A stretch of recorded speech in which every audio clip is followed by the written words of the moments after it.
Assalamualaikum warahmatullahi wabarakatuh. Perkenalkan, saya Sukma Dewanti Yahya, peserta Latsar CPNS Kementerian Kehutanan tahun 2025 angkatan 16. Saat ini saya bertugas di Balai Taman Nasional Boganinani Wartabone dengan unit kerja Seksi Pengelolaan Taman Nasional Wilayah 1 Limboto sebagai penyuluh kehutanan ahli pertama.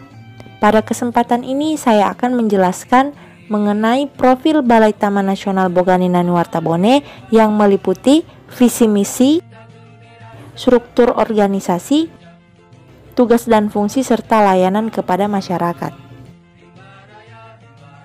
Visi Taman Nasional Boganinani Wartabone yaitu sebagai kawasan konservasi terdepan dalam pengelolaan keanekaragaman hayati khas Wallacea. Untuk mewujudkan visi tersebut terdapat 4 misi utama, diantaranya yaitu yang pertama, meningkatkan upaya pengawetan, perlindungan dan pengamanan kawasan TNBNW, terutama sebagai habitat jenis kunci. Yang kedua, mengoptimalkan fungsi dan manfaat potensi keanekaragaman hayati dan jasa lingkungan di kawasan TNBNW.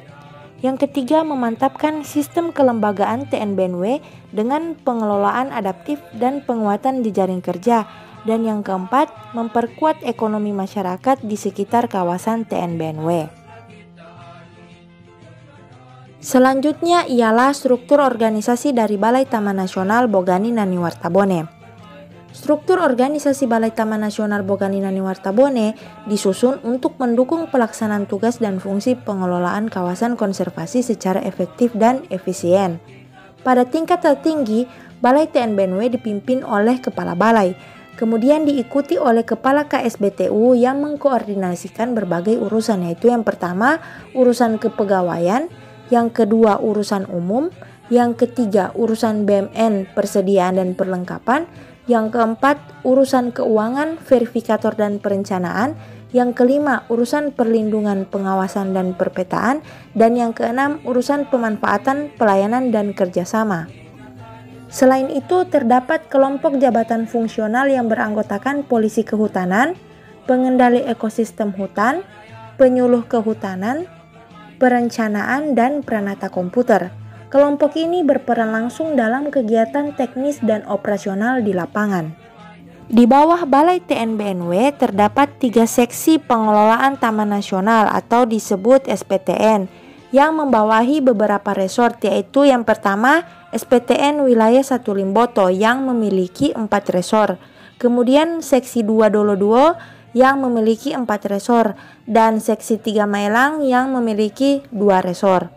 Dan untuk unit kerja saya sendiri berada di kantor Seksi Pengelolaan Taman Nasional Wilayah 1 Limboto yang beralamat di Jalan Akaluneto, Kelurahan Tenilo, Kecamatan Limboto, Kabupaten Gorontalo, Provinsi Gorontalo. Untuk Seksi 1 sendiri terbagi atas 4 resor. Yang pertama, Resor Bone yang berada di Desa Lombongo. Kemudian Resor Bolango yang berada di Desa Lonuo. Yang ketiga, Resor Tulabolo Pinogu yang kantor resornya berada di Desa Poduoma. Dan yang terakhir, Resor Bone Pantai yang berada di Desa Bilungala Utara. Struktur kepengurusan di kantor seksi dipimpin oleh kepala seksi yang membawahi kepala-kepala resor beserta staf lainnya. Saya bertugas di Resor Bolango, Desa Lonuo, Kecamatan Kabila, Kabupaten Bone Bolango, Provinsi Gorontalo. Peran saya di unit kerja sesuai tugas dan fungsi seorang penyuluh kehutanan ialah yang pertama, pemanfaatan berkelanjutan untuk jasa lingkungan. Yang kedua, penyelenggaraan kerjasama bidang konservasi sumber daya alam dan ekosistem. Yang ketiga, penyelenggaraan kemitraan konservasi. Yang keempat, pemberdayaan masyarakat di dalam dan sekitar Taman Nasional.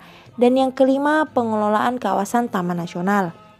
Pelayanan yang saya hadirkan sesuai sasaran kinerja pegawai, yaitu yang pertama, fasilitasi usaha ekonomi produktif kelompok masyarakat dalam rangka pemanfaatan jasa lingkungan wisata alam di SPTN 1 Limboto melalui kegiatan peningkatan kapasitas kelompok binaan SPTN Wilayah 1 Limboto. Yang kedua, fasilitasi masyarakat dalam kegiatan pengelolaan konservasi kawasan dan keanekaragaman hayati, fasilitasi penggiat konservasi di SPTN 1 melalui kegiatan kemitraan konservasi. Sebagai seorang penyuluh kehutanan, peran kita tidak terbatas pada pelaksanaan kegiatan teknis di lapangan, melainkan juga berkontribusi secara strategis dalam mendukung pencapaian tujuan besar instansi melalui penerapan visi dan misi secara nyata dalam setiap kegiatan penyuluhan dan pemberdayaan masyarakat. Sebagai ASN yang menjabat sebagai penyuluh kehutanan, kita harus bekerja berdasarkan prinsip SMART ASN. SMART ASN merupakan konsep ASN yang memiliki kompetensi digital, inovatif, dan adaptif terhadap perubahan zaman. Seorang ASN yang cerdas tidak hanya memahami teknologi, tetapi juga mampu mengaplikasikannya secara efektif untuk memberikan layanan publik yang berkualitas dan berdampak bagi masyarakat. Penerapan SMART ASN yang saya lakukan tercermin melalui pemanfaatan berbagai teknologi digital seperti penggunaan aplikasi Sikadir, Simpek, MyASN, Avensa, Smart Mobile, Smart Desktop, dan kamera trap.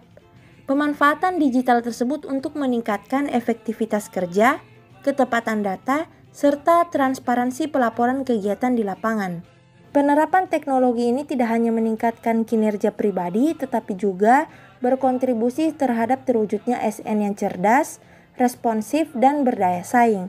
Sejalan dengan arah transformasi digital dan visi instansi dalam mewujudkan pengelolaan kehutanan yang berkelanjutan. Selain itu, untuk menjadikan kinerja layanan unit lebih baik dan berdampak, hal sederhana yang dapat dilakukan antara lain yang pertama, memperkuat komunikasi dan koordinasi internal agar setiap kegiatan lapangan dan pelaporan dapat berjalan sinkron, cepat, dan terarah.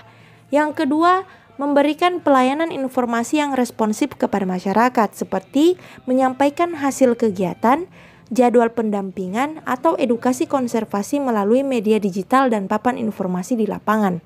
Sekian dari saya. Wassalamualaikum warahmatullahi wabarakatuh.